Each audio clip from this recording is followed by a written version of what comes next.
Okay, guys, we're back at it again, and still adjusting to the 1900s. Our next goal is 2000, but you know that ultimately we want to make it to 2400 using these openings that this guy gave us. So far, we've made it from 400 to 1900, and we're playing an opening that we've played so many times already. So King Sicilian attack. My opponent is playing more like a Sicilian. So now, yeah, why not? So just put in pressure. Ooh, okay. All right, so just a little mistake here. Yeah, he saw it. And now, guys, look, we're playing an 1800 player. Don't forget, if you remember the secret that I shared with you so many games ago, if we apply what we learned there, we should not lose a game against anyone below 1900 at this point. So all I'm going to do now is play energetically and pretend like I sacrificed like I sacrificed that pawn. So now is material versus time. I need to be energetic and hope that my opponent makes mistakes if I put pressure on them. So let's see what they're going to do. Like always, I'm going to leave it with my jam and focus on trying to justify justify my pawn blunder basically.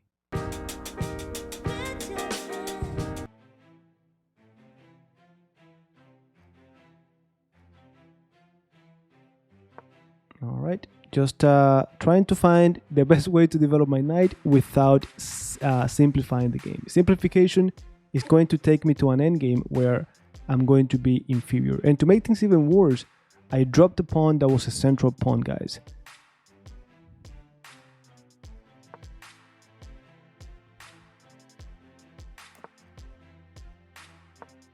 Yeah, before now I know that I'm creating more and more weaknesses, but guys, we're already in trouble, so we gotta try to get something out of this. Now, is this does this make any sense? Like I'm thinking, hmm, mm, mm, mm.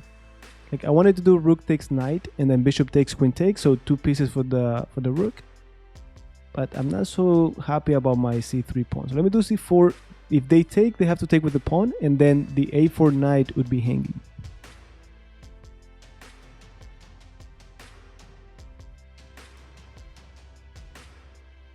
Now I also know. Okay, so he went back. Now let's keep putting pressure. The pawn on d6 is pinned. Now my pawn is pinned.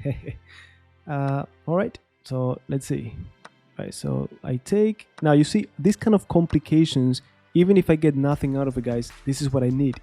If I just take quiet, solid position, it will be easy for my opponent to play this. And I know that there's a lot of pressure because my opponent knows he's winning, so he knows it will be painful to let go of this position. All right, so now do I want to? Nah. So I cannot afford to get double pawns on f4, so I gotta move my bishop back to safety. And at this point, guys, notice that knight on a4 is not that good. So it's like they're playing down a piece. Until they improve that knight, we could say we're up a piece. All right. Now we're getting to time pressure. Ideally, we wouldn't win the games like that, but if we have to try to win on time, we win on time.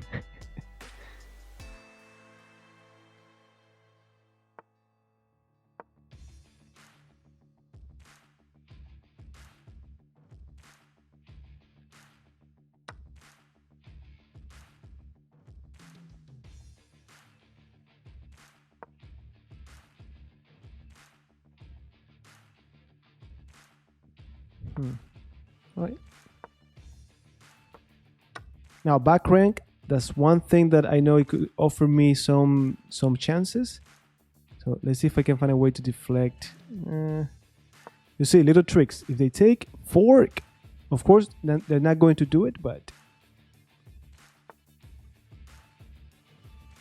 okay. Do we go to the 7th rank? Yep.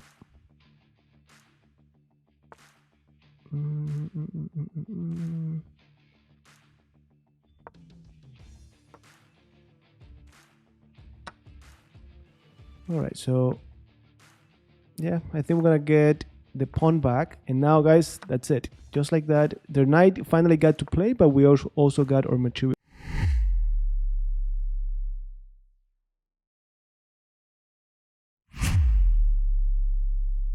Ooh, 2 pieces for the rook. Yep, one little mistake. You see, little tactics. Hard for my opponent to see it in time pressure. Oof, I had 94. All right, now I just need to make sure not to blunder, guys.